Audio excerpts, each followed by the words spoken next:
करिहा से नूराया मारे है मांगतानी बर एगो गोदी में लालन माती हम बाबा हो सुघर।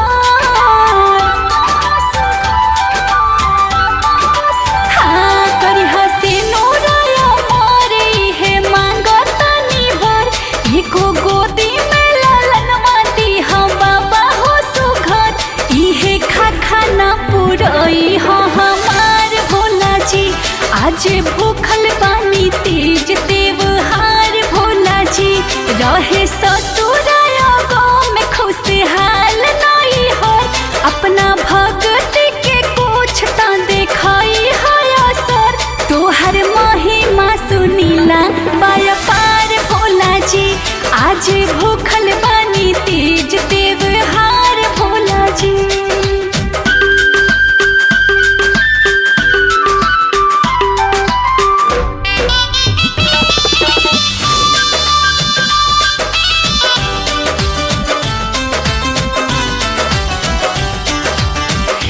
चाहूं के राम बड़े हमरो सजनवा सुरो घरियों के में बसेला परनवा।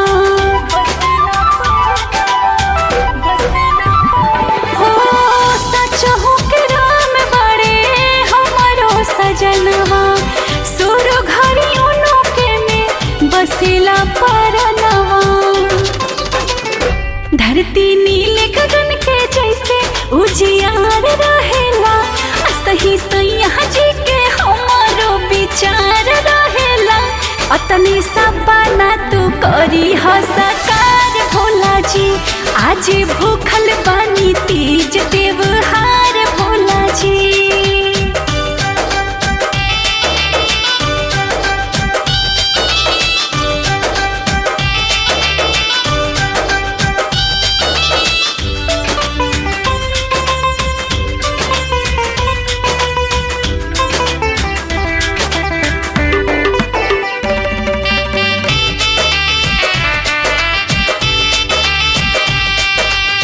हाथ से सजावा तनी कुसुमी चंदनवा करिहा स्वीकार गौरा माई हो पूजनवा।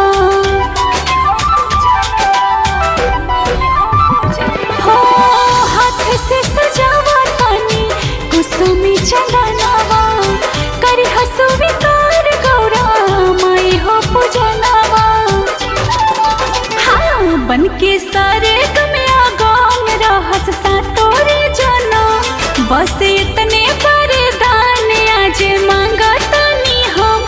ईसु रुचि के बतिया रखी हम मन पार भोला जी आज भूखल